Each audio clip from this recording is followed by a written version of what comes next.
ক্রমেই ভয়াবহ আকার ধারণ করছে লস অ্যাঞ্জেলেসের বিক্ষোভ।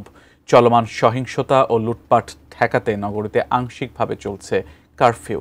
বিক্ষোভকে কেন্দ্র করে গত 4 দিনে কমপক্ষে 378 জনকে গ্রেফতার করেছে পুলিশ। এদিকে ট্রাম্পের দমননীতি বিক্ষোভ ছড়িয়ে পড়ছে নিউ ইয়র্ক সিটি, ফিলাডেলফিয়া এবং সান ফ্রান্সিসকো, ডালাসের মতো বড় শহরগুলোতেও। আরও জানাচ্ছেন সঞ্জিদা সিলভিয়া। অবৈধ অভিবাসন বিরোধী অভিযানের জেরে সপ্তাহ জুড়ে বিক্ষোভে উত্তাল লস অ্যাঞ্জেলেস। গুরুত্বপূর্ণ শহরটিতে চলমান এই বিক্ষোভ এরই মধ্যে সহিংসতায় রূপ নিয়েছে। এই মুহূর্তে শহরটিতে প্রায় 700 মেরিন সদস্য ও 4000 ন্যাশনাল গার্ড মোতায়েন রয়েছে। লস অ্যাঞ্জেলেসে এরই মধ্যে আংশিক কারফিউ কার্যকর হয়েছে। সিএনএন এক প্রতিবেদনে জানিয়েছে, কারফিউ জারি হওয়ার পর গণহারে বিক্ষোভকারীদের গ্রেপ্তার করতে শুরু করেছে পুলিশ। কারফিউ ঘোষিত এলাকায়ও অনেককে গ্রেপ্তার করা হয়েছে।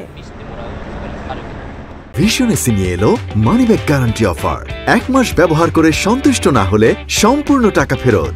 এর আগে এক সংবাদ সম্মেলনে লস অ্যাঞ্জেলেসের মেয়র ক্যারেন ব্যাস ভাঙচুর ও লুটপাট ঠেকাতে রাতে 10 ঘন্টা কারফিউ বলবৎ করার ঘোষণা দেন। তবে কর্মক্ষেত্রে যাতায়াত, জরুরি চিকিৎসা ও জরুরি সেবা প্রদানকারীরা এর আওতামুক্ত।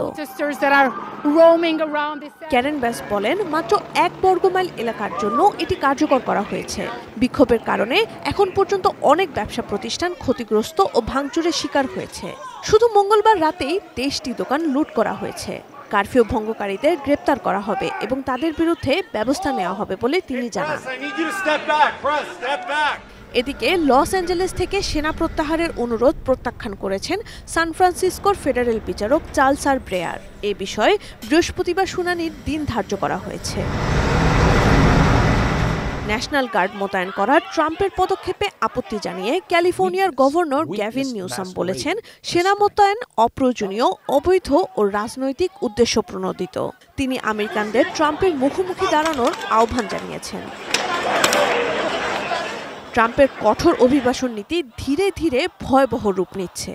বিক্ষোভকারীদের দাবি, এই অভিযান এখন আর শুধু অপরাধীদের লক্ষ্য করেই পরিচালিত হচ্ছে না, বরং সাধারণ শ্রমজীবী মানুষরাও এর শিকার হচ্ছেন।